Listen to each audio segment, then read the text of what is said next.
भोलेनाथ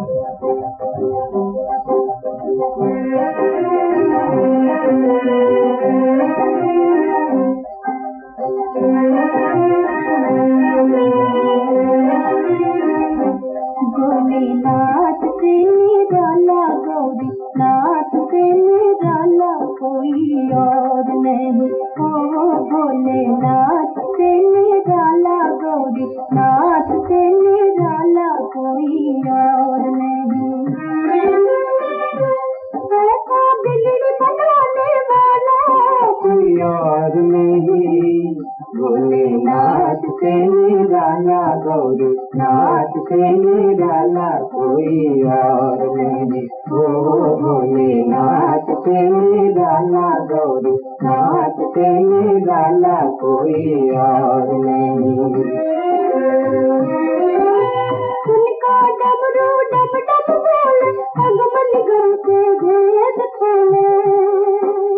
उनका डमरू डम डम बोले अगमन गम के भेद खोले।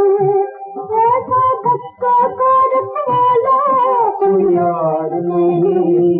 भोलेनाथ से निराला गौरी नाथ से निराला कोई और नहीं। ओ भोलेनाथ से निराला गौरी नाथ से निराला कोई और नहीं। जब जब करवट बदले हाथ चमकते अगले पिछले। जब जब करवट बदले हाथ चमकते अगले पिछले। देखा जोग जगाने वाला कोई और नहीं। भोलेनाथ से निराला गौरी नाथ से निराला कोई और नहीं। ओ भोलेनाथ से निराला गौरी नाथ से निराला कोई और नहीं। तुमने जग का कष्ट मिटाया तुझको प्रेमी को बिसराया। तुमने जग का कष्ट मिटाया तुझको प्रेमी को बिसराया। अब तो मुझे बचाने वाला कोई और नहीं। भोलेनाथ से निराला गौरी नाथ से निराला कोई और नहीं। ओ भोलेनाथ से निराला गौरी नाथ से निराला कोई और नहीं। ओम शांति। 26/12/2025 प्रातः मुरली। ओम शांति। बाप दादा मधुबन। बाबा आज कह रहे हैं, मीठे बच्चे, अपनी तकदीर ऊंच बनानी है तो कोई से भी बात करते देखते बुद्धि का योग एक बाप से लगाओ। मीठे बच्चे, अपनी तकदीर ऊंच बनानी है तो कोई से भी बात करते देखते बुद्धि का योग एक बाप से लगाओ। प्रश्न: नई दुनिया की स्थापना के निमित्त बनने वाले बच्चों को बाप का कौन सा डायरेक्शन मिला हुआ है? उत्तर: बच्चे, तुम्हारा इस पुरानी दुनिया से कोई कनेक्शन नहीं है। अपनी दिल इस पुरानी दुनिया से मत लगाओ। जांच करो, हम श्रीमत के बरखिलाफ कर्म तो नहीं करते हैं। रूहानी सर्विस के निमित्त बनते हैं। गीत भोलेनाथ से निराला। ओम शांति। अब गीत सुनने की कोई ज़रूरत नहीं रहती। गीत अक्सर करके भक्त ही गाते हैं और सुनते हैं। तुम तो पढ़ाई पढ़ते हो। ये गीत भी बच्चों के लिए ही खास निकले हुए हैं। बच्चे जानते हैं बाप हमारी तकदीर ऊंचा बना रहा है। अब हमको बाप को ही याद करना है और दैवी गुण धारण करने हैं। अपना पोता मेल देखना है। जमा होता है या ना घाटा होता रहता है। हमारे में कोई खामी तो नहीं है। अगर खामी है जिससे हमारी तकदीर में घाटा पड़ जाएगा तो उसको निकाल देना चाहिए। इस समय हर एक को अपनी तकदीर ऊंच बनानी है।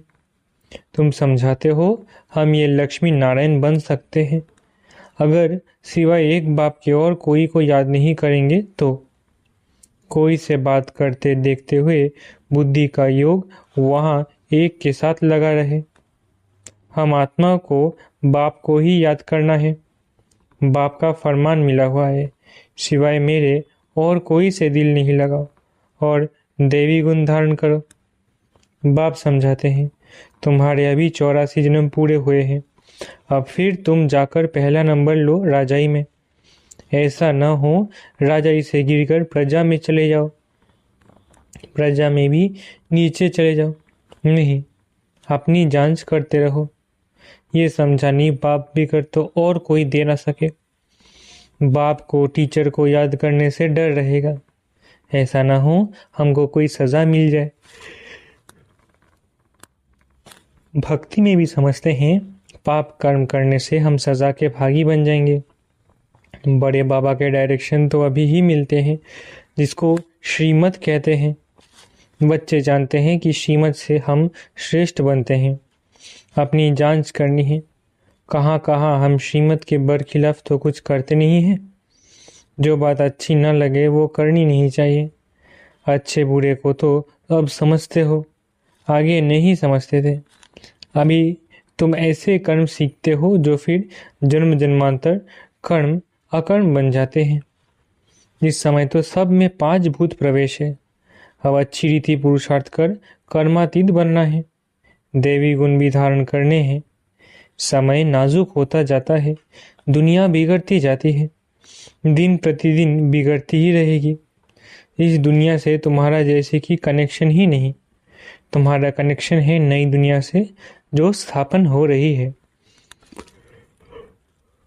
तुम जानते हो हम निमित्त बनते हैं नई दुनिया स्थापन करने, तो जो एम ऑब्जेक्ट सामने है उन जैसा बनना है। कोई भी आसुरी गुण अंदर ना हो। रूहानी सर्विस में लगे रहने से उन्नति बहुत होती है। प्रदर्शनी म्यूजियम आदि बनाते हैं, समझते हैं बहुत लोग आएंगे, उन्हों को बाप का परिचय देंगे, फिर वो भी बाप को याद करने लग पड़ेंगे। सारा दिन यही ख्यालात चलते रहे। सेंटर खोल, सर्विस को बढ़ाए, ये रत्न सब तुम्हारे पास है। बाप दैवी गुण भी धारण कराते और खजाना देते हैं।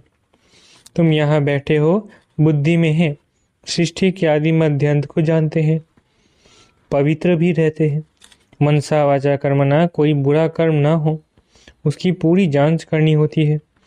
बाप आए ही हैं पतितों को पावन बनाने, उसके लिए युक्तियां भी बतलाते रहते हैं, उसमें ही रमन करते रहना है।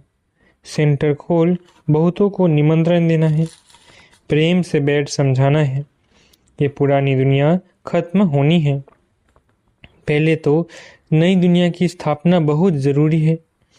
स्थापना होती है संगम पर। ये भी मनुष्य को पता नहीं कि अब संगम युग है। ये भी समझाना है नई दुनिया की स्थापना, पुरानी दुनिया का विनाश, उसका अब संगम है। नई दुनिया की स्थापना श्रीमत पर हो रही है, सिवाय बाप के और कोई नई दुनिया की स्थापना की मत देंगे नहीं।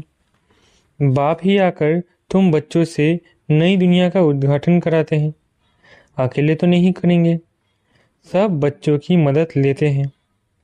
वो लोग उद्घाटन करने लिए मदद नहीं लेंगे, आकर कैंची से रिबन काटेंगे।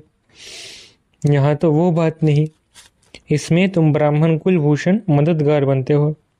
सब मनुष्य मात्र रास्ता बिल्कुल मूंझे हुए हैं। पतित दुनिया को पावन बनाना ये बाप का ही काम है। बाप ही नई दुनिया की स्थापना करते हैं, जिसके लिए रूहानी नॉलेज देते हैं। तुम जानते हो बाप के पास नई दुनिया की स्थापना करने की युक्ति है। भक्ति मार्ग में उनको पुकारते हैं ना, हे पतित पावन आओ। भल शिव की पूजा भी करते रहते हैं, परंतु ये जानते नहीं हैं कि पतित पावन कौन है। दुख में याद तो करते हैं, हे भगवान, हे राम। राम भी निराकार को ही कहते हैं, निराकार को ही ऊंज भगवान कहते हैं, परंतु मनुष्य बहुत मूंझे हुए हैं। बाप ने आकर निकाला है, जैसे फौगी में मनुष्य मूंझ जाते हैं ना। ये तो है बेहद की बात, बहुत बड़े जंगल में आकर पड़े हैं। तुमको भी बाप ने फील कराया है हम किस जंगल में पड़े थे। ये भी अब पता पड़ा है, ये पुरानी दुनिया है, इनका भी अंत है। मनुष्य तो बिल्कुल रास्ता जानते ही नहीं, बाप को पुकारते रहते हैं, तुम अभी पुकारते नहीं हो। अभी तुम बच्चे ड्रामा के आदि मध्य अंत को जानते हो, सो भी नंबरवार। जो जानते हैं वो बहुत खुशी में रहते हैं, औरों को भी रास्ता बताने में तत्पर रहते हैं। बाप तो कहते रहते हैं बड़े बड़े सेंटर खोलो, चित्र बड़े बड़े होंगे तो मनुष्य सहज समझ सकेंगे। बच्चों के लिए मैप्स चित्र ज़रूर चाहिए, बताना चाहिए ये भी स्कूल है, यहाँ के वंडरफुल मैप्स है। उन स्कूलों के नक्शे में तो होती है हद की बातें, ये है बेहद की बातें। ये भी पाठशाला है जिसमें बाप हमको सृष्टि के आदि मध्य अंत का राज बताए और लायक बनाते हैं। मनुष्य से देवता बनने की यह ईश्वरीय पाठशाला है। लिखा हुआ ही है ईश्वरीय विश्वविद्यालय। यह है रूहानी पाठशाला। सिर्फ ईश्वरीय विश्वविद्यालय से भी मनुष्य समझ नहीं सकते हैं, यूनिवर्सिटी भी लिखना चाहिए। ऐसा ईश्वरीय विश्वविद्यालय कोई है नहीं। बाबा ने कार्ड्स देखे थे, कुछ अक्षर भूले हुए थे। बाबा ने कितना बार कहा ये प्रजापिता अक्षर जरूर डालो, फिर भी बच्चे भूल जाते हैं। लिखत पूरी होनी चाहिए, जो मनुष्य को मालूम पड़े कि यह ईश्वरीय बड़ा कॉलेज है। बच्चे जो सर्विस पर उपस्थित है, जो अच्छे सर्विसेबल है, उन्हों को भी दिल में रहता है हम फलाने सेंटर को जाकर उठाए, ठंडा पड़ गया है। उनको जगाएं, क्योंकि माया ऐसी है जो घड़ी घड़ी सुला देती है। मैं स्वदर्शन चक्रधारी हूँ, ये भी भूल जाते हैं। माया बहुत अपोजिशन करती है। तुम युद्ध के मैदान में हो, माया माथा मुड़ कर उल्टे तरफ न ले जाए, उसकी बड़ी संभाल करनी है। माया के तूफान तो बहुत सभी को लगते हैं, छोटे अथवा बड़े सब युद्ध के मैदान में हो। पहलवान को माया के तूफान हिला न सके, वो अवस्था भी आने वाली है। बाप समझाते हैं समय बड़ा खराब है, हालतें बिगड़ी हुई है। राजाई तो सब खत्म हो जानी है, सबको उतार देंगे, फिर प्रजा का प्रजा पर राज्य सारी दुनिया में हो जाएगा। तुम अपनी नई राजाई स्थापन करते हो तो यहाँ राजाई का नाम भी खत्म हो जाएगा। पंचायती राज्य होता जाता है। जब प्रजा का राज्य हो तब तो आपस में लड़े झगड़े। स्वराज्य अथवा राम राज्य तो वास्तव में है नहीं, इसलिए सारी दुनिया में झगड़े ही होते रहते हैं। आजकल तो हंगामा सब जगह है। तुम जानते हो हम अपनी राजाई स्थापन कर रहे हैं, तुम सबको रास्ता बताते हो। बाप कहते हैं मामी कम याद करो, बाप की याद में रहे औरों को भी ये समझाना है। देही अभिमानी बनो, देह अभिमान छोड़ो। ऐसे नहीं कि तुम्हारे में सब देही अभिमानी बने हैं, नहीं, बनने का है। तुम पुरुषार्थ करते हो, औरों को भी कराते हो। याद करने की कोशिश करते हैं, फिर भूल जाते हैं। पुरुषार्थ यही करना है, मूल बात है बाप को याद करना।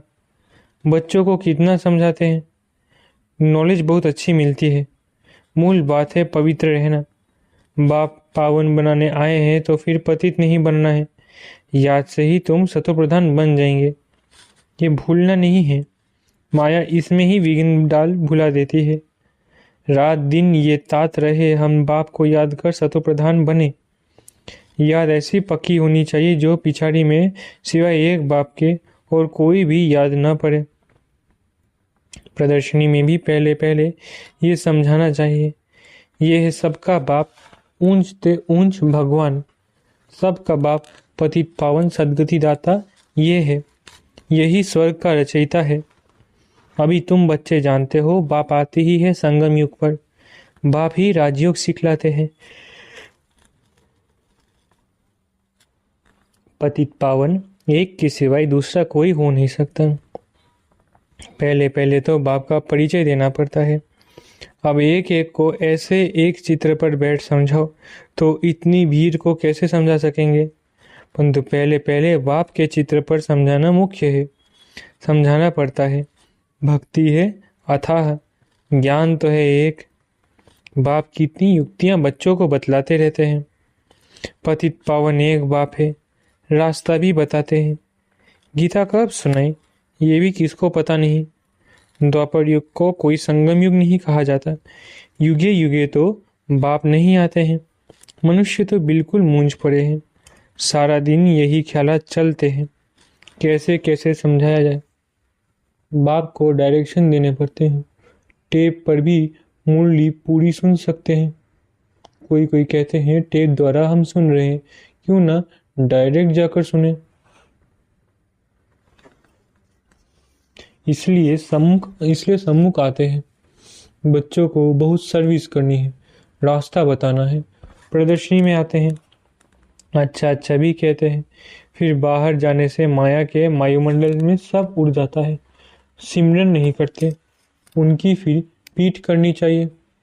बाहर जाने से माया खींच लेती है। गोरख धंधे में लग जाते हैं, इसलिए मधुबन का गायन है। तुमको भी अभी समझ मिली है, तुम वहां भी जाकर समझाएंगे गीता का भगवान कौन है। आगे तो तुम भी ऐसे जाकर माथा झुकाते थे, अभी तो तुम बिल्कुल बदल गए हो। तुम अभी मनुष्य से देवता बन रहे हो। बुद्धि में सारी नॉलेज है, और कि क्या जाने प्रजापिता ब्रह्मा कुमार कुमारियाँ कौन है। तुम समझाते हो, वास्तव में तुम भी प्रजापिता ब्रह्मा कुमार कुमारी हो। इस समय ही ब्रह्मा द्वारा स्थापना हो रही है। ब्राह्मण कुल भी जरूर चाहिए ना, संगम पर ही ब्राह्मण कुल होता है। आगे ब्राह्मणों की चोटी मशहूर थी। चोटी से या जनेऊ से पहचानते थे कि ये हिंदू है। अब तो वो निशानियां चली गई। अभी तुम जानते हो हम ब्राह्मण हैं। ब्राह्मण बनने के बाद फिर देवता बन सकते हैं। ब्राह्मणों ने ही नई दुनिया स्थापन की है। योग बल से शतप्रधान बन रहे हैं। अपनी जांच रखनी है, कोई भी आसुरी गुण ना हो। लून पानी नहीं बनना है। ये तो यज्ञ है ना, यज्ञ से सब की संभाल होती रहती है। यज्ञ में संभालने वाले ट्रस्टी भी रहते हैं। यज्ञ का मालिक तो है शिव बाबा, ये ब्रह्मा भी ट्रस्टी है। यज्ञ की संभाल करनी पड़ती है। तुम बच्चों को जो यज्ञ चाहिए यज्ञ से लेना है, और कोई से लेकर पहनेंगे तो वो याद आता रहेगा। इसमें बुद्धि की लाइन बड़ी क्लियर चाहिए। अब तो वापिस जाना है, समय बहुत थोड़ा है, इसलिए याद की यात्रा पक्का रहे, यही पुरुषार्थ करना है। अच्छा, मीठे मीठे सिखलते बच्चों प्रति माता पिता बाप दादा का याद प्यार गुड मॉर्निंग। रूहानी बाप की रूहानी बच्चों को नमस्ते।